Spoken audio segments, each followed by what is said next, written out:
함께 자리에서 일어나셔서 하나님 말씀 봉독하도록 하겠습니다. 사무엘 3장 우리 12절부터 21절까지 말씀입니다. 사무엘상 3장 12절부터 21절까지 말씀. 제가 가진 성경책은 구약 성경 413페이지 사무엘상 3장 12절부터 21절까지 말씀을 한 절씩 교독하겠습니다. 제가 먼저 12절 말씀을 읽겠습니다. 내가 엘리의 집에 대하여 말한 것을 처음부터 끝까지 그날에 그에게 다 이루리라. 내가 그 집을 영영토록 심판하겠다고 그에게 이른 것은 해야 하는 죄악을 행함이니 이는 그가 자기 아들들이 저주를 작정하되 금하지 아니하였습니다. 그러므로 내가 엘리의 집에 대하여 맹세하기를 엘리의 집의 죄악은 제물이나 예물로나 영영이 속함을 얻지 못하리라 하였노라. 사무엘이 아침까지 누웠다가 여호와의 집 문을 열었으나 그 이상을 엘리에게 알게 하기를 두려워하더니 엘리가 사무엘을 불러 가로되 내 아들 사무엘아 하니 대답하되 내가 여기 있나이다. 가로되 내게 무엇을 말씀하셨느냐 하노니 내게 숨기지 말라. 내게 말씀하신 모든 것을 하나라도 숨기면 하나님이 내게 벌을 내리시고 또 진실을 말하라. 사무엘이 세세히 말하고 조금도 숨기지 아니하니 그가 가로되 이는 여호와시니 선하신 소견대로 하실 것이니라 하니라. 사무엘이 사랑해 여호와께서 그와 함께 계셔서 그 말로 하나도 땅에 떨어지지 않게 하시니 단에서부터 브엘세베까지의 온 이스라엘이 사무엘은 여호와의 선지자로 세우심을 입은 줄을 알았더라. 여호와께서 실로에서 다시 나타나시되 여호와께서 실로에서 여호와의 말씀으로 사무엘에게 자기를 나타나시니 아멘. 자리에 작석하시겠습니다. 자, 오늘 말씀의 제목 같이 한번 선포하겠습니다. 시작. 나름 괜찮은 걸론 안 돼요. 자, 나름 괜찮은 걸론 안 돼요. 여러분, 타산지석이라는 말이 있습니다. 타산지석, 달을 타, 외산, 갈지자의 돌석입니다. 그러니까 다른 산의 돌이라 할지라도 내 옥을 가는데 도움이 된다라는 그런 의미의 사자성어이죠. 그러니까 다른 사람의 어떤 사소한 언행이나 실수 할지라도 나에게는 커다란 도움이 될 수 있다라는 그런 뜻이 바로 타산지석입니다. 여러분, 성경책에 수많은 인물들이 기록되어 있습니다. 많은 사람들이 나오죠. 여러분, 성경에 나오는 수많은 이 위인들, 인물들, 또 악인도 있고 선인도 있습니다. 여러분, 이 사람들이 성경책에 하나님이 기록되게 하신 이유가 뭘까요? 성경책에 수많은 사람들이 나오는 이유는 뭘까요? 문학적인 재미를 위해서 등장하는 인물은 없습니다. 물론 어떤 학자들은 욥기 같은 경우는 그냥 소설 같은 문학서적이다 라는 식으로 주장하는 분도 있습니다만 문학을 위해 성경은 기록되지 않았습니다. 또 대단한 역사적인 가치가 있기 때문에 성경에 기록된 것도 아닙니다. 여러분, 성경에 이 사람들이 등장하는 이유는 딱 한 가지의 목적이 있습니다. 뭘까요? 영적인 교훈을 주기 위해서입니다. 그들 가운데 성공한 사람들, 또 승리한 사람들, 좋은 예를 보이는 모델링이 되는 사람이 있는가 하면 때로는 실패하고 또 우리 가운데 안타까운 예지만 타산지석의 교훈으로 삼게 가는 영적인 교훈을 주는 인물들도 있습니다. 그 중에 한 명이 바로 오늘 우리가 지금 살펴보려고 하는 엘리 제사장입니다. 여러분, 엘리 제사장입니다. 그리고 또 뭡니까? 제사장이면서 동시에 그는 이스라엘의 사사였습니다. 사사. 그래서 여러분, 사사는 왕이 이스라엘의 왕이 등장하기 전에 이스라엘을 책임지고 이끄는 영적인 지도자라고 할 수가 있습니다. 법적인 책임과 또 종교적인 책임과 또 군사적인 모든 것들을 책임지는 존재로서 사사의 역할을 했었지요. 그래서 이스라엘의 사사였습니다. 엘리 제사장이 이스라엘 사사로 몇 년을 백성들을 이끌었을까요? 40년을 이끌었습니다. 40년. 여러분 40년 동안 이스라엘 인도를 했지만 근데 사실 우리가 알고 있는 엘리라는 사람은 그렇게 해서 긍정적이지는 않습니다. 왜? 한나에게 했던 조언이라든지 그리고 또 홈리와 비느하스라는 두 아들에 대한 조치를 봤을 때 그렇게 영적으로 깨어있지 못한 지도자라는 평가를 받았습니다. 그래서 썩 좋은 평가는 아니었습니다. 그런데 여러분 저를 봐주십시오. 이제 성경적인 관점에서 그런데 엘리라는 한 사람을 엘리라는 한 인물을 조명해 본다면 여러분 솔직하게 엘리는 그렇게 악한 사람이 아닙니다. 여러분 영적인 감각이 좀 묻어져 있기는 했지만 그렇다고 완전 수준 미달이나 또 완전 엉터리는 또 아니었다는 것이죠. 자, 58세에 엘리는 이스라엘의 사사가 되었습니다. 그리고 98세에 그가 생을 마감을 하면서 40년간의 사사의 생활을 이제 마감하게 되는데 여러분 40년 동안이나 한결같이 이스라엘 백성을 이끈다는 것은 그렇게 쉬운 일은 아닙니다. 그러니까 비록 좀 영적인 감각은 무너졌지만 나름 백성들을 잘 이끌었다 이렇게 평가할 수는 있습니다. 그러니까 인간적인 눈으로 본다면 말입니다. 자, 그리고 처음에 감각이 무너져서 한나에게 엉뚱한 조언을 하긴 했지만 그 다음에 한나가 나를 그리 악한 자로 보지 마소서 하면서 자초지종을 말하고 나니까 엘리가 뭐라고 합니까? 평안히 가라. 이스라엘의 하나님이 내가 기도하는 것을 허락하시기를 원하노라 라고 하면서 조금은 자신의 실수를 인정하는 듯 하면서 또 하나님의 어떤 응답을 축복하는 모습을 보게 됩니다. 여러분 무슨 말입니까? 엘리에게 영적인 어떤 부분들이 그나마 없지는 않았다 이 말입니다. 그러니까 완전히 엉터리는 아니었어요. 여러분 엘리 제사장이 여러분 사무엘을 양육을 했습니다. 키웠습니다. 물론 세세한 손길이나 이런 것들은 이제 선진의 수종년에 드는 여인들이 사무엘을 챙겼겠지만 어찌되었건 이 사무엘이라는 사람을 제사장으로 자라도록 훈련하고 양육하고 또 책임을 지고 교육시킨 사람이 누구냐? 엘리였습니다. 여러분 하나님이 어린 사무엘을 자고는 중에 부르실 때 물론 처음 두 번은 잘 모르고 지나갔지만 세 번째 이게 하나님 부르시는 거구나 하고 깨닫고 이렇게 해 라고 조언을 줬던 인물도 엘리입니다.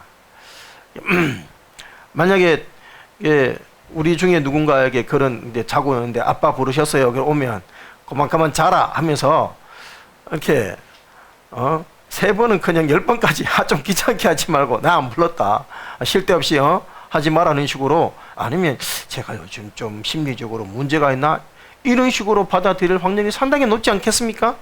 그런데도 불구하고 엘리는 그나마 세 번만이긴 하지만 이게 하나님 부르시는구나 하고 또 음성이 들리면 이렇게 해라 라고 영적인 조언까지도 해줄 수 있는 인물이었습니다. 여러분 오늘 본문을 보면 하나님이 사무엘에게 하나님의 말씀을 주시는데 그 내용은 사실 엘리 집안에 대한 심판의 메시지였습니다. 그런데 불구하고 그 말을 숨기지 말고 말해줄 것을 요청합니다. 17절입니다. 자, 3장 17절.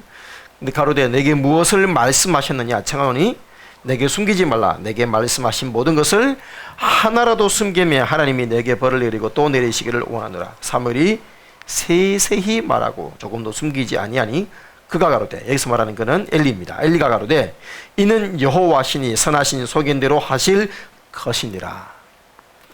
여러분 이 심판의 메시지에 이 사무엘이 전하는 메시지를 듣고 난 다음에 하나님이 그렇게 일하시면 그렇게 하셔야지 라고 받아들입니다. 여러분 이게 참 쉬운 것 같지만 쉽지 않습니다. 자기 심판의 메시지를 들었는데 여러분 그것을 다 받아들인다. 모세 보십시오. 모세가 집안이 멸망한다는 얘기도 아니고 너는 가나안 땅에 못 들어가. 그 말 한마디에 모세가 하나님께 그리 하시 마옵소서 하고 막 탄원하지 않았습니까? 근데 여러분 엘리는 하나님의 말씀이니까 하나님이 그러하셨으면 그래야지 라고 순순히 받아들여요. 여러분 사실 약간의 비판을 들어도 우리 사실 마음이 편하지가 않습니다. 마음이 불편하고 하루 종일 뒤숭숭한데, 아니 자기를 죽이겠다는 말씀이 지금 선포되는데 여러분 그걸 아멘하면 쉽게 받아들인다? 여러분 엘리 제사장이 그렇게 하나님의 뜻 안에서 순종할 수 있는 마음이 있었다 이 말입니다. 자, 그러니까 괜찮은 편이었어요. 인간적으로 본다면 나름 괜찮은 편이었습니다. 영적인 안목과 통찰력이 좀 무뎌져서 문제지, 이 정도면 최소한 자세가 나쁜 편은 아닙니다. 인격적으로도 그렇게 썩 나쁜 인격이 아니에요. 여러분 사무엘과 엘리 제사장의 관계가 여러분 볼 때 완전 그 소위 말하는 오늘날 아버지와 아들처럼 완전 극과 극을 달리는 것 같습니까? 아니면 좀 괜찮아 보입니까? 나쁘지 않아 보이죠? 내 아들아 이렇게 말하고 부른다고 쪼르르 달려가는 이 사무엘의 모습을 보면, 그러니까 엘리 제사장이 좀 이렇게 덩치가 좀 있고 그랬어요. 느낌이 참 푸근한 좀 이렇게 덩치 좋은 푸근한 아저씨 같은 느낌? 이 엘리 제사장이 아니었을까? 한밤중에 부릅니다. 여러분 한밤중에 자는 애를 한번 불러보십시오. 여러분 아들 12살 된 거로 보이는데 12살 아들을 불러가 한 번만에 쪼르르 달려올지 한번 밤에 한 3시쯤에 불러보시고 근데 엘리가 부르는데 쪼르르 달려가는 사무엘의 관계를 본다면 그렇게 뭐 엘리하고 사무엘 관계가 막 귀찮아하고 소위 말하는 요즘 말로 꼰대 또 왜 부르나 막 이런 식으로 취급하는 관계는 아니었다 이 말입니다. 그러니까 썩 괜찮은 관계였어요. 여러분 그리고 엘리 입장에서도 지금 그 등불이 아직 끄지는 않았다. 물론 영적인 표현을 상징적인 표현이긴 하지만 이게 해 뜨기 전에 상황이다 이 말이거든요. 어찌 보면 가장 깊이 잠들었을 시간에 쪼르르 가가지고 불렀어요 하고 깨우면 엄마 대신 여러분 아이들이 쪼르르 하고 와서 엄마 왜 불렀어 하고 깨우면 여러분은 아주 자상하고 부드러운 목소리로 내가 부른 게 아니야 가서 자 이렇게 할 겁니까? 아니면 좀 자라 하겠습니까? 오늘 엘리 제사장의 모습을 보면 막 짜증을 내거나 그런 모습이 아닙니다. 그냥 아주 부드럽게 내가 부르는 게 아니니까 가서 자라. 몇 번이나 한 번만 해도 힘들 텐데 3번이나. 그런데 전혀 짜증내지 않고 그리고는 마지막에는 통찰력을 나름 좀 늦긴 했지만 이게 하나님의 부르심이구나 이렇게 해라라고 자세하게 알려줍니다. 그러니까 인격적으로도 엘리가 나쁘지 않아요. 참 괜찮은 편입니다. 이게 보니까 엘리가 항상 보면 한나도 그렇고 사무엘이 부를 때도 그렇고 좀 뒷북이긴 해요. 뒷북 전문가이긴 하지만 나쁘지는 않았다. 괜찮았다. 예.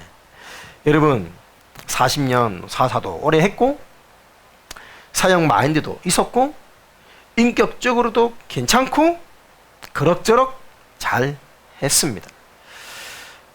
그런데 오늘 성경은 나름 괜찮은 정도로는 안 된다고 말씀하고 계시는 것입니다.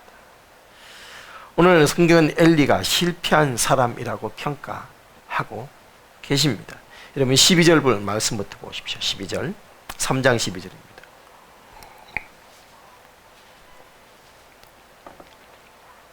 10절에 여호와께서 사무엘아 하고 부르니까 주의 종이 듣겠습니다 하고 사무엘이 순종을 하고 무릎 딱 꿇으니까 11절에 하나님께서 사무엘에게 내가 이스라엘 중에 한 일을 행하리니 그것을 듣는 자마다 두기가 올리리라 하면서 두기가 올린다 이 말은 이제 두리껏 떨리게 된다 놀라게 된다 쉽게 말하는 그 말입니다. 그러면서 시작하는 예언의 메시지가 뭐냐? 엘리의 집에 대해 말한 것을 처음부터 끝까지 그날에 그에게 다 이루리라. 여러분 엘리의 집에 말한 바는 2장 27절부터 하나님의 사람이 와서 엘리에게 얘기해 줬던 그 집안에 대한 이 모든 쉽게 말해서 다 일찍 젊을 때 생을 마감하게 된다라는 정말 엄청난 게 저주 같은 일들이죠. 그리고 하늘 한시에 모든 남자가 다 또 어린들이 다 죽을 것에 대해서 또 말씀을 야인을 했습니다. 그러니까 이 예언을 12절이죠. 엘리의 집에 대하여 말한 것을 처음부터 끝까지 그날에 그에게 다 이루겠다라고 말씀을 하십니다. 내가 그 집을 영영토록 심판하겠다고 거기에 이른 것은 그의 아는 죄악을 인함이니 그가 자기 아들들이 저주를 자청하되 금하지 아니하였음이니라. 그러므로 내가 엘리 집에 대하여 맹세하기를 엘리 집의 죄악은 재물이나 예물로나 영영이 속함을 얻지 못하리라 했다. 한마디로 하나님은 영원한 심판. 그러니까 뭐 우리 말로 뭐 지옥 간다 이런 말은 아닙니다. 그러니까 다시는 용서받지 못하겠다라고 그렇게 하나님은 선언하셨습니다. 한마디로 엘리는 실패했다라고 하나님은 평가했습니다. 여러분, 자, 저를 봐주십시오. 그러니까 엘리라는 사람을 본다면 괜찮았어요. 평가 자체가 최근에 뭐 20%대까지 떨어져 있는 어떤 지도자하고는 좀 달랐습니다. 여러분, 나쁘진 않았어요. 이스라엘의 사사였고 제사장이었고 나름대로 하나님을 향한 열정도 가지고 있었고 순종할 줄 아는 사람이었고 하나님에 대한 태도도 나쁘지 않았습니다. 그런데 왜 비참하게 실패할 수밖에 없었냐? 그가 실패하는데 결정적인 역할을 한 사람이 누구? 두 아들, 홈리와 비냐스. 여러분, 이 아들은 한마디로 악한 이들이었습니다. 악인이었습니다. 악인.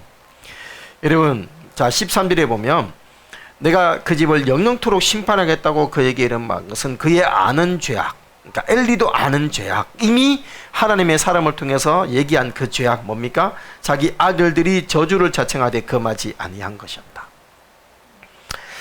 여러분, 한마디로 그들을 제어하지 못하고 그들의 방자을 묵과한 것. 사실 어찌 보면 엘리가 나이가 몇 살이에요? 지금 98세 죽었으니까 지금 80세 넘어갔어요.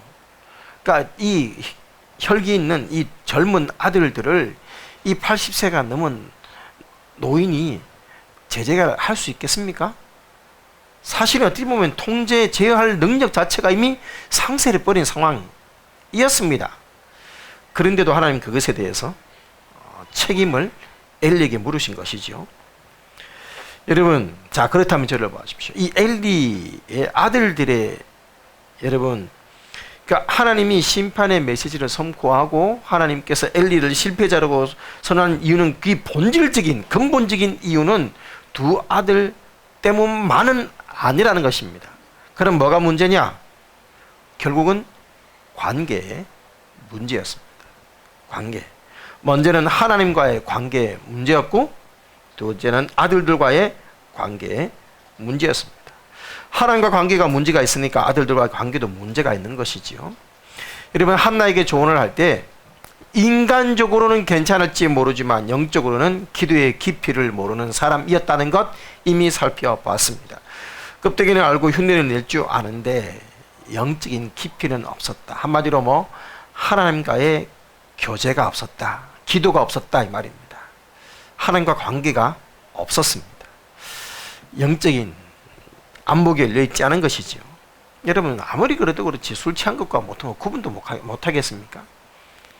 예, 물론 이제 눈도 어둡고 귀도 어둡고 그러다 보니 충분히 그럴 수는 있을 것 같습니다만, 여러분 98세에 죽었으니까 사무엘이 12살, 그러니까 그러면 그 한나가 성전에서 기도할 때 나이 몇 살? 85세 내지 6세 아닙니까? 그 나이니까 지금처럼 뭐 보청기가 있습니까? 뭐 안경이라도 있습니까? 그러니까 나이 들어서 뭐 등등 여러 가지가 참 복합적으로 뭐 있었을 것 같습니다. 그럼에도 불구하고 사무엘은 하나님과 깊은 관계가 없었습니다.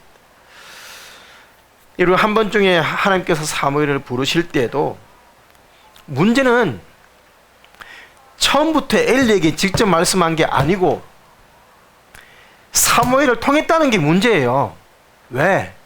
엘리가 들을 귀가 없으니까. 이게 문제라는 거예요. 한마디로 영적으로 잠자고 있었습니다. 나름 인간적으로는 괜찮았지만 하나님 앞에서 관계는 무너져 있었습니다. 이것이 문제였습니다. 여러분, 세상에 하나님은 없지만 참 괜찮은 사람들이 많이 있습니다. 소위 법 없이도 살아갈 것 같은 그런 사람들 있습니다. 이번에 우리가 수련회 했던 수련회 장소에 두 큰 사장님과 작은 사장님도 제가 볼 때는 그런 분들입니다. 참 괜찮은 분들입니다. 제가 볼 때 예수님을 믿는 것 같지는 않은데 이분들이 참 호인들이세요. 수련할 때 처음부터 끝까지 우리 다 맞춰주려고 하셨고, 그리고 구묘교회가 못 온다고 했을 때도 뭐 그렇게 하시라. 그러면서 있는데 굳이 그 방 다 써서 그 비용 많이 지불할 필요가 있냐고. 도리어 전화 와서 비용은 좀 줄이도 되면 줄이라고. 도리어 우리한테 전화가 올 정도였어. 그런데 우리가 걔 다 쓸게요 해가지고 다 쓴 거지. 그러니까 참 사람들이 다 맞춰주겠다, 다 맞춰주겠다고 했어. 그리고 여러분 그 카페 보셨죠? 이동식 카페. 그 아주머니가 원래 이게 마을에 그 곤충 박물관도 있고 마을에서 이렇게 장사를 하니까 마을 주민들이 자꾸 뭐라고 하는 거예요. 왜 자꾸 이 동네에서 하냐. 그러니까 여기 가서 장사하고 저기 가서 장사하고, 그걸 보고는 이 사장님이 그러지 말고 우리 가게에 손님들 밥 먹으러 오니까 밥 먹고 커피 많이 먹고 차라리 거기서 장사해라고 초청해서 거기를 부른 거예요. 정말 호인이죠. 게다가 이제 근데 이왕 장사했으니까 그러면 이제 그 차 괜히 그 힘들게 하지 말고 내가 가게를 아예 지줄게 거기서 장사해라고. 가게 차도 처분하라고. 가게를 건축하시는 분이거든요. 내가 지줄게 하고 지금 공사를 지금 이제 하려고 이제 기초 닦아놓고 그런 상황 가운데 있는 거예요. 여러분 이런 호인들이 없어요. 결정적으로 예수님을 합니다. 세상에 이런 분들 너무 많습니다. 정말 나름 참 괜찮은 분들 많습니다. 사람들의 눈에 볼 땐 참 좋을지 모르지만 하나님의 기준으로 본다면 그럴지라도 천국 갈 수는 없습니다. 여러분 하나님의 기준으로 보면 합격이 아닙니다. 여러분 복음이 바로 그러합니다. 예수님을 믿어야 되는 이유가 바로 이것 때문입니다. 우리 부모님들 마찬가지고 우리가 친구들 지인들도 마찬가지고 복음을 지내보면 이분들이 참 호인들 좋은 사람 너무 많아요. 솔직하게 교회 다니고 있는 사람보다 더 좋은 사람도 있어요. 진짜 이런 분들이 진짜 교회 다녀야 돼 막 이렇게 막 싶을 정도로 성품이 너무너무 좋은 분들이 있어요. 그런데 그런 분들은 굳이 예수님을 안 믿겠대요. 혹 이 예배를 온라인으로 접하고 있는 분들 가운데 계시다면 왜 굳이 예수를 믿어야 되는지 모르겠다고 생각하는 분이 계시다면 여러분 분명히 들으십시오. 나름 괜찮은 정도 가지고는 천국 갈 수 없습니다. 여러분 천국에 갈 수 있는 기준은 하나님이 정하시는데 그 기준은 뭐냐? 단 하나의 죄라도 있으면 천국에 갈 수 없습니다. 나름 괜찮은 호인으로는 안 돼요. 왜? 괜찮지만 다 나름 실수도 했고 죄도 지으며 살아가기 때문입니다.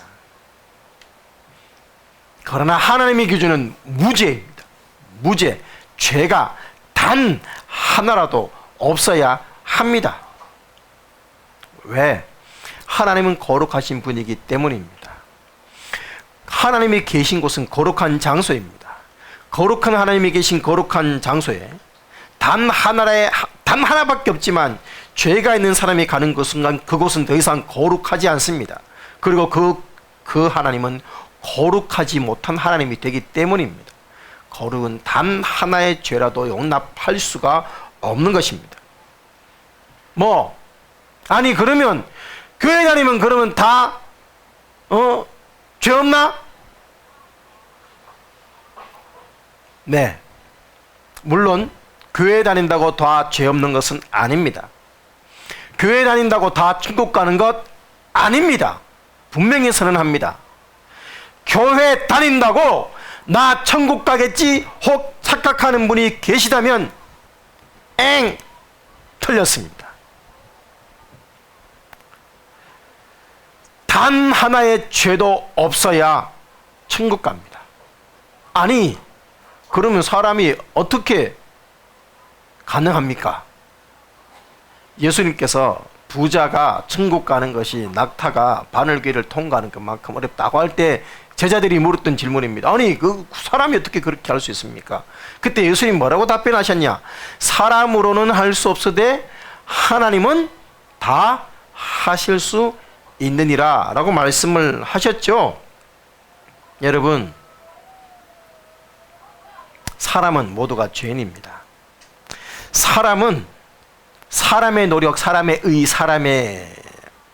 선행 가지고는 천국 갈 수 없습니다. 왜? 선행은 열심히 하지만 그만큼 누군가를 비판하고 내만큼 아는 사람들을 정죄하면서 마음속으로 죄를 짓기 때문입니다. 여러분, 누군가를 정죄하고 비판한 것도 성경은 죄라고 했습니다. 마음속으로 미워하는 것도 살인죄라고 할 정도였습니다. 그러니 사람의 노력으로는 천국 가는 것은 100% 불가능합니다. 그래서 누가 오셨다? 예수님이 오셨습니다. 하나님이 직접 인간의 모습으로 오셨습니다.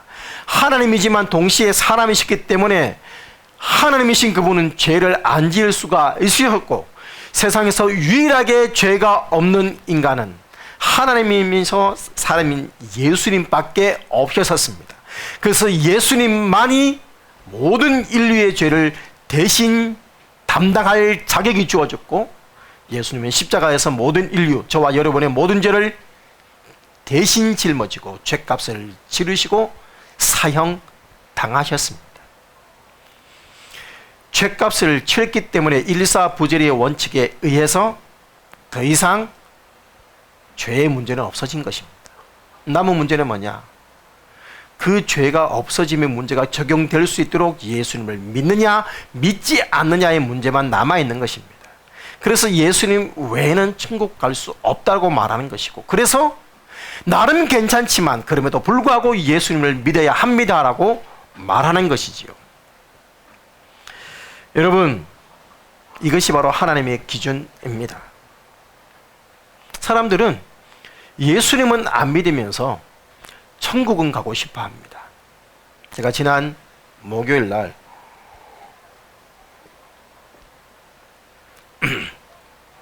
우리 교회를 섬기다가 이제 직장 문제 등으로 이제 서울 이제 수원으로 이사 가셨던 이윤주 자매님의 아버지께서 건강 상태가 많이 안 좋으셔서 이제 요양병원으로 들어가셨는데, 이제 아시는 분은 아시겠지만 뇌출혈도 오셨고, 그리고 뇌경색 때문에 뇌의 기능도 조금씩 망가져 가셨고, 그리고 이미 폐암이 있으셨어요. 검사 중에. 그러니까 연세가 있으시니까 이제 진행이 빨리 안 돼서 그렇지, 그러니까 폐암도 워낙 담배를 많이 피셔서 폐암도 있는 상황이고, 그래서 이제 자가 이렇게 음식을 섭취를 못해서 콧줄을 연결하실 수밖에 없는 상황이고, 그래서 병원에 가신 거죠. 그래서 봉집사님이나 요즘에 갈 때마다 예수님을 전했는데, 제가 갔을 때도 동산병원에 병원 갔을 때도 제가 복음을 전했는데, 그때에도 좀 나름 이렇게 살도 좀 통통이 쉬고 하시는데, 지금은 너무 야위셨어요. 못 드시니까 너무 야위셨어요. 그래서 제가 복음을 전했는데 이게 뇌경색으로 해서 뇌 기능이, 그러니까 복음을 전하면 이거 듣다가 이렇게 또 주무시는 거예요. 그러니까 제가 복음을 전하긴 전했는데 제대로 못 전했죠. 그래서 이번에도 휴가차 이제 두 분이 내려오셔서 복음을 전했는데, 천국 가고 전에는 천국 말도 끊이지 마라 하면서 했던 분이 천국 가고 싶으면 그냥 가고 싶대요. 그러면 예수님 믿기 싫대요. 천국은 가고 싶은데 예수님은 믿기 싫다는 거예요. 그래서 기도 가운데 제가 기도를 부탁하고 제가 갔는데, 그래서 이제 인지를 확인해야 되잖아요. 누구야? 누구 이제 사위, 뭐 아딸, 막내딸 이름 다 인지가 이제 분명하셨어요. 그래서 제가 짧지만 복음을 전했습니다. 그래서 예수님을 믿어야 천국 갈 수가 있어요. 지옥, 불타는 지옥 가시고 싶으세요? 천국 가고 싶대요. 천국 가고 싶대요. 천국 가려면 이 죄 문제 해결하지는 안 되는데, 예수님의 피공로 외에는 답이 없어요. 예수님을 믿어야만 천국 갈 수 있어요. 아들하고서 그 딸님이 소원이니까 이제 예수님 믿고 천국 가시죠. 그러니까 예수님 영접합시다. 기도하시겠죠. 그러니까 끄떡끄떡 하셨어요. 그래서 이제 안 나오는 목소리로 힘겹게 예수님을 영접 기도를 따라 하셨습니다. 여러분 얼마나 감사합니까? 사람들은 천국은 가고 싶은데 인지 뭐 종교 바꿔서 말하고 이런 마음이 많은 거예요. 종교의 문제가 아닙니다, 여러분. 종교의 문제가 아니라 내 죄의 실존의 문제예요. 여러분, 이렇게 천국 가는 하나님의 기준은 변함없습니다. 타협도 없습니다. 죄가 없어야 됩니다. 의인이야만 갈 수가 있습니다. 그런데 예수님이 죄값을 다 해결해 오셨기 때문에 예수님을 믿으면, 사람의 힘으로는 불가능하니까 갈 수 있는 길은 이 예수님을 믿으면 이 죄 용서가 적용될 수 있도록 하나님이 모든 죄의 문제를 해결해 놓으셨기 때문에 예수님을 믿기만 하면 죄가 사라지는 것입니다. 그래서 천국 가는 거예요. 근데 인간적으로 보면 그것도 또 싫어. 그러면 굳이 예수님 말고 죄가 없어지는 방법은 뭐냐? 선행하면 되겠지. 그건 내 생각이고, 나름 괜찮은 방법일지 모르지만 나름 괜찮은 걸로는 안 돼요. 기준은 하나님이셔야 됩니다. 기준은 성경이어야 됩니다. 인간적인 선행, 인간적인 노력, 인간적인 의, 인간적인 관점, 인간적인 것으로는 이 정도면 되겠지 착각이 있습니다. 기준은 하나님이셔야 됩니다. 여러분, 우리의 신앙생활에 대한 평가도 마찬가지입니다. 나름 괜찮은 목사, 나름 괜찮은 집사, 나름 괜찮은 성도, 나름 괜찮은 권사, 사모, 장로로는 안 됩니다. 하나님 마음에 합해야 되는 거예요. 하나님이 우리의 믿음의 기준이고 우리의 신앙과 방향이 말씀의 바탕 위에 서야지 내 생각, 내 관점으로, 내 중심으로 이 정도면 되겠지? 아니요. 그거로는 되지 않습니다. 근데 자꾸만 사람들은 내 기준, 내 생각, 내 견해가 들어가면 결국은 신앙의 기준은, 본질은 퇴색되기 시작합니다. 여러분, 이런 것을 가지고 인본주의적인 신앙이다 라고 말을 합니다. 인본주의. 여러분, 하나님의 중심이 아니라 사람 중심의 신앙 체계. 솔직하게 말씀을 드리면 오늘날 교회 안에, 기독교 안에 참 많은 인본주의가 들어와 있습니다. 교회 성장주의가 그런 것 중에 하나고, 또 하나님보다 모든 것이 사람 위주로 돌아가고 있는 것들도 쉽게 발견할 때가 있습니다. 하나님의 뜻을 전하기보다 사람을 즐겁게 하기 위한 그런 프로그램, 순서, 설교, 찬양. 여러분, 제가 지금 무슨 장르를 말하고 싶은 것은 아닙니다. 어떤 분들은 어떻게 그렇게 요란스러운 것으로 하나님을 감동시킬 수가 있냐? 찬양을 이렇게 피아노로, 그런 식으로 점잖게, 그것도 내 취향이지. 솔직하게 말씀드리면 그것도 내 취향이지 하나님 중심이라고 할 수는 없는 거예요. 젊은 사람들에게 하려면 적어도 이 정도는 뛰어줘야 되지. 제가 전에 말씀드렸죠. 막 찬양하는데 뛰고 있는 그 젊은 청소년 쿡 찌르면서 야, 너 왜 뛰냐니까. 몰라요? 몰랐어요. 이거 원래 뛰는 곡이에요. 이 곡은 원래 뛰는 곡이에요. 그러니까 하나님은 없는 원래 분위기가 그런, 그것도 문제다 이 말입니다. 그러니까 본질이 뭐냐? 사람 중심이 아니고 하나님이 받으신 예배. 단 피아노 한 곡 아니면 반주가 없을지라도 그 예배당에서 저 시골 권사님 한 분이, 모치님 한 분이, 85세 된 한 분이 찬양을 하는데 음은 두 음밖에 없어. 하늘의 영광 두 음밖에 없이 불러도 그게 진심의 고백이면 하나님이 받으시는 예배고, 아무리 세션이 화려해도 하나님에 대한 마음이 없으면 그거는 인간적인 쇼에 불과한 것입니다. 쇼냐 예배냐 누가 중심인가에 달라지는 것입니다. 여러분, 하나님이 사람을 지으셨고 사람을 구원하셨고 사람들에게 예배를 드리라 하셨기 때문에 사람은 중요합니다. 하나님이 이 세상을 이처럼 사랑하사, 여기서 말하는 이 세상은 사람을 말하는 거예요. 하나님은 저와 여러분을 이처럼 사랑했습니다. 어떻게? 독생자 하나밖에 없는 독자를 죽이실 만큼 사랑하셨어요. 사람은 중요해요. 그러나 사람이 신앙의 중심에 서면 그것은 또 아니라는 것입니다.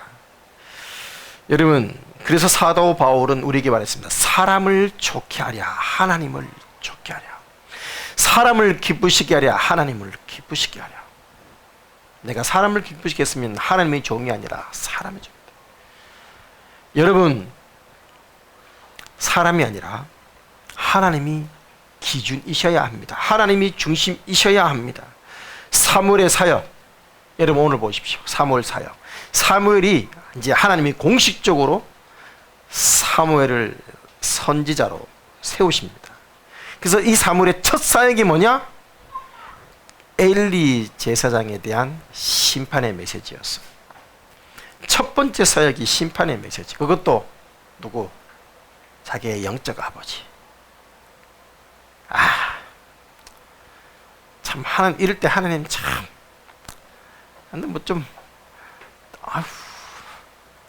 인간적으로 보면 어떻게 좀 첫 사역은 좀 이렇게 축복하는 이런 사역 있잖아요. 왜? 그런가 하면 좋을 텐데 첫 사역을 그것도 자기 영적인 아버지를 멸망한다는 얘기를 전해야 되는 이 사역을 사무엘에게 맡기신 거예요. 인간적으로 생각하면 못 전해요. 거기에 이제 오늘 사무엘이 아침에 누웠다가 여호와의 집 문을 열었으나 성전문을 열었단 말입니다. 성막문을 열었으나 그 이상을 그 이제 환상을 하나님 주신 메시지를 엘리에게 말하기를 두려워하는. 두렵죠. 어떻게 그걸 말합니까? 인간적으로 못 전하는 거예요. 전에도 적당히 하나님께서 엘리 선생님이 좀 많이 수습해 하셨던 것 같아요. 좀 잘하십시오. 뭐 이렇게 적당히 둘러서 말할 수도 있을 것 같습니다. 그런데 하나님께서 사무엘에게 단호하게 심판 메시지를 주신 이유가 뭐냐? 인간적인 것들을 끊어내라는 뜻이 아닐까? 저는 그렇게 생각을 해봤습니다. 하나님의 말씀 앞에서, 메시지 앞에서 인간적인 생각이나 인간적인 감정이나 하나님의 말씀과 뜻과 일하심 앞에 그것이 개입하지 못하기를 바라셨기 때문에 어찌 보면 참 매정하게도 이 사역을 첫 번째 사역으로 주신 게 아닐까. 그렇게 사무엘은 철저하게 인간적인 것들을 끊어내게 하셨습니다. 이 첫 번째 테스트를 사무엘은 통과합니다. 여러분, 복음 앞에서 인간적이 되면 복음을 전할 수가 없습니다. 하나님 중심이 아니면 복음을 못 전해요. 적당히 상대를 배려해주는 그런 복음을 전하면 나름 사람들은 야, 그래? 그 목사 그건 종교적인 독선도 없고 나름 괜찮네 라고 선한 평가를 들을지 모르지만 하나님 앞에서는 엉터리 복음입니다. 나름 괜찮은 사람으로 평가받아서는 안 되고 하나님 마음에 합해야 합니다. 여러분, 사무엘이 엘리에게 말한 내용은 어찌 보면 복음이고 복음은 장차 받을 환난인데 내용을 조금도 숨김없이 세세하게 다 말해야 했습니다. 여러분, 겉모습은 부드럽게 예절은 지켜야 되지만 내용은 단호하게 전한 것이 진정한 사랑인 것입니다.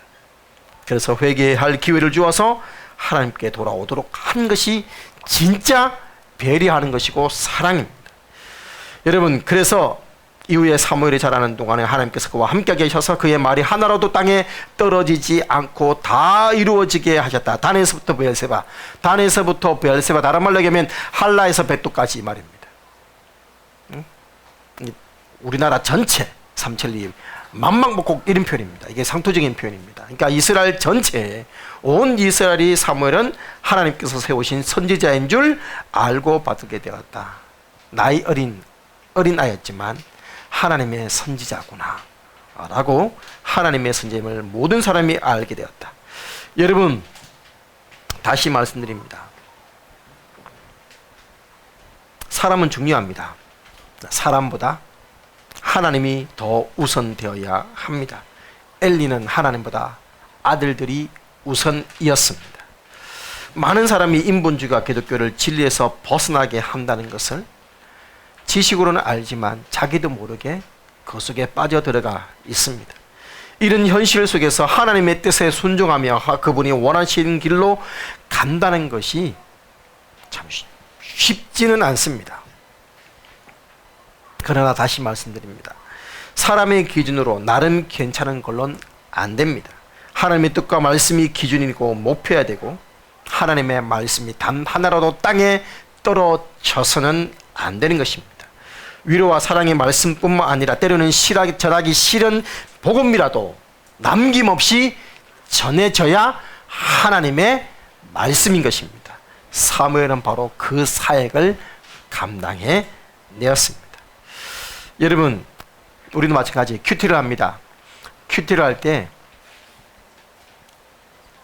내 생각은 내려놓고 하나님 말씀을 그대로 다 받아들여야 땅에 떨어지지 않는 말씀이 되는 것입니다. 여러분, 그것이 바로 적용입니다. 적용. 삶으로 보여주지 않는 부모, 자녀에게 억한 심정만 쌓이게 하는데 부모이고 자녀고 말씀을 묵상하면서 하나님 앞에 직면하는 거죠. 여러분, 큐티를 체계적으로 쭉 한다는 것이 그래서 중요합니다. 왜? 말씀을 그러지 않으니까. 때로는 어려워도, 때로는 무슨 말인지 몰라도, 때로는 싫은 내용이라도 계속해서 그 말씀 앞에 직면하게 만들어줘야 되는 것입니다. 여러분, 그래서 하나님 앞에 인도함을 받게 해야 되는 것이죠. 말씀을 마무리하겠습니다. 많은 사람들로부터 사랑과 존경을 받았던 헨리 나우엔 교수님이 하버드 대학의 교수직을 내려놓고 캐나다 토론토에 있는 데이브레이크 센터의 지적 장애인들을 섬기기로 결심하면서 떠나갈 때 주변 사람들이 다 말렸습니다. 왜 이 괜찮은 직업, 존경받는 직업, 이 좋은 길을 놔두고 왜 그렇게 힘들고 어려운 길을 가려고 하냐? 하버드가 얼마나 좋은 것인데. 그때 여러분, 헨리 나우엔 이런 말을 했습니다. 여러분, 하버드를 섬기지 말고 그리스도를 섬기십시오. 섬김의 대상과 목적은 오직 하나님이셔야 합니다. 우리가 이웃을 사랑하고 섬기는 것은 우리가 섬기는 하나님의 명령이고 성도의 도리이기 때문입니다. 하나님이 이끄시는 길은 어찌 보면 우리가 가기 싫은 십자가의 길일 수도 있습니다. 그러나 옛사람은 죽고 새사람이 그리스도로 말미암아 살아가는 자리가 우리의 신앙의 자리요 믿음의 자리여야 합니다. 여러분, 그렇게 하나님 중심으로 하나님의 기준으로 하나님의 마음에 합한 사람이 될 수 있도록 온전하게 온 마음을 다해서 하나님을 섬기는 열린문 성서 침례교회, 그리고 오늘 이 예배를 드리는 모든 성도님들이 되시기를 주님의 이름으로 축원합니다. 아멘. 찬양 드리시겠습니다.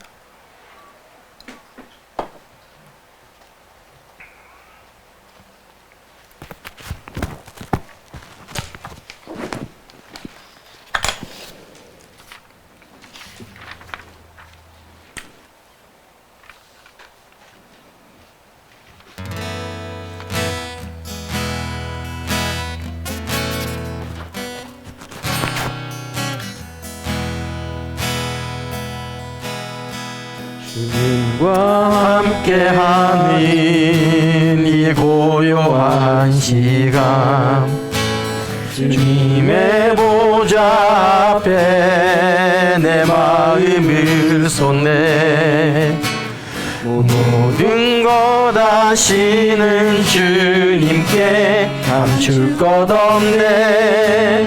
내 맘과 정성 다해 주 바라나이다. 나 염려하잖아도 내 쓸 것 아시니. 오직 주의 얼굴 구하게 하소서. 다 이해할 수 없을 때라도 감사하며 날마다 순종하며 주 따르오리라. 온 맘 다해 사랑합니다. 온 맘 다해 주 알기 원하네. 내 모든 삶 당신 것이니 주만 섬기리 온 맘 다해.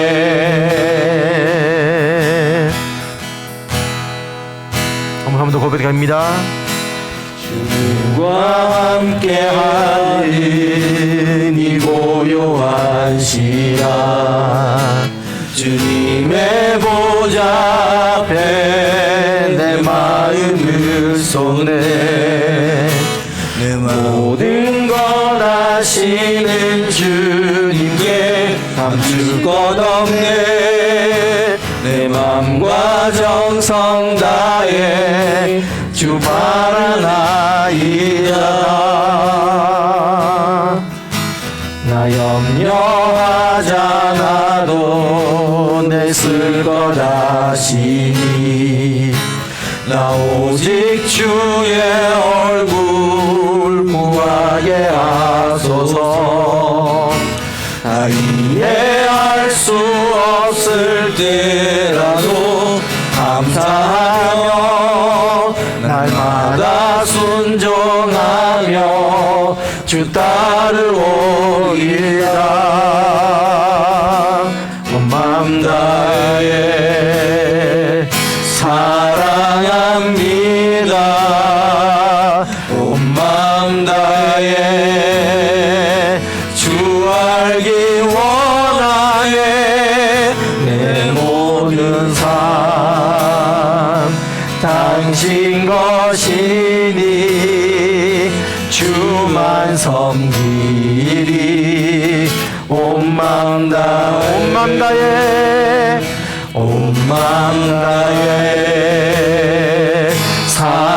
사랑합니다. 온 맘 다해 주 알기 원하네.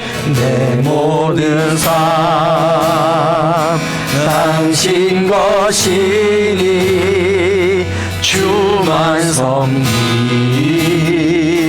온 맘 다해 주만 섬기리 주만 섬기리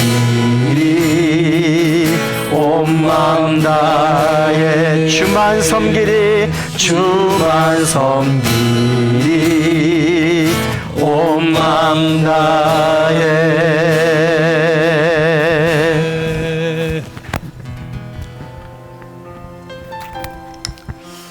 사랑하는 여러분, 오늘 말씀 앞에서 다시 한번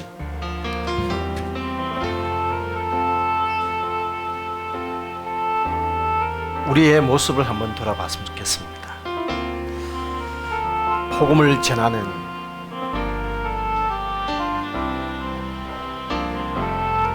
내 메시지, 내 마음, 하나님 앞에서 하나님 앞에 하나님께서 맡기신 사역, 직분, 역할을 봉사하는 내 마음의 상태.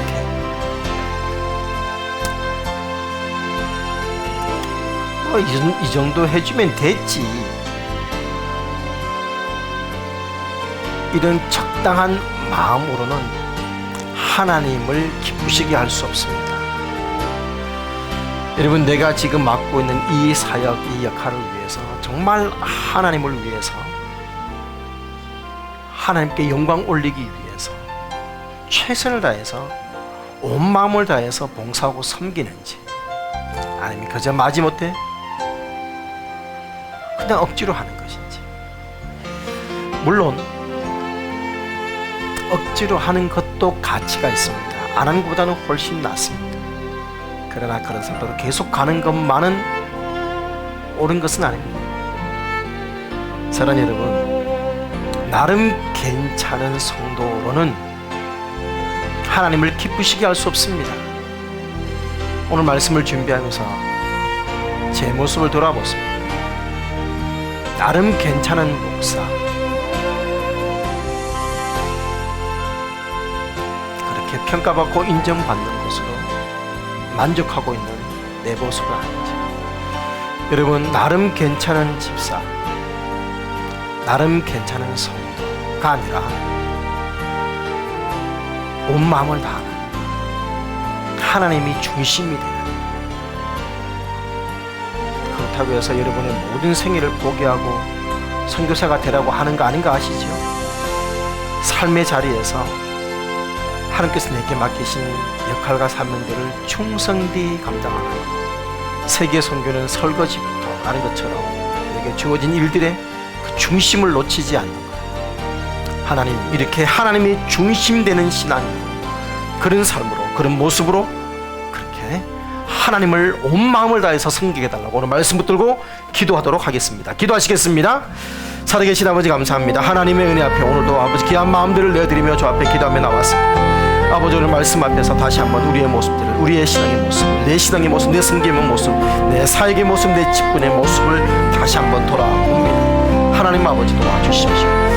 하나님, 우리가 적당히 앉아 적당히 만족하며 이 정도면 되라고 아버지, 그렇게 내 나름의 선을 그은 자리에서 아버지 기도하는지, 더 이상의 뭔가를 요구하기를 원치 않는 마음으로 그냥 적당히 아버지 하나님 그렇게 아버지의 시간을 보내고 있는 우리들의 모습이 있다면, 이 시간 그 마음들을 하나님이 기뻐하시는 모습, 하나님이 원하시는 모습, 온 마음을 다한 모습, 아버지 전심을 다하는 모습으로 주 앞에 설 수 있도록 역사하여 주시옵소서.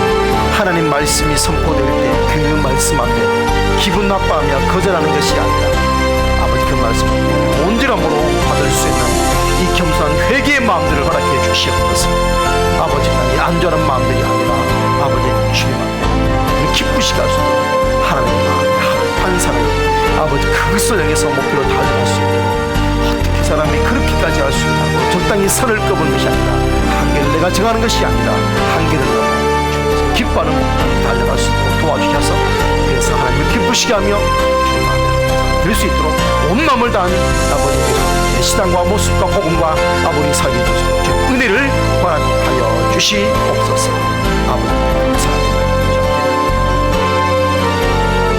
살아계신 아버지 하나님,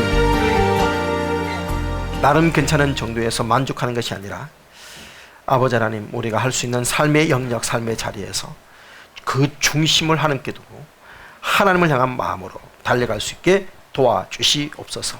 그런 열린문의 성도님들이 되도록 복 주시옵소서. 예수님 이름으로 기도합니다. 아멘.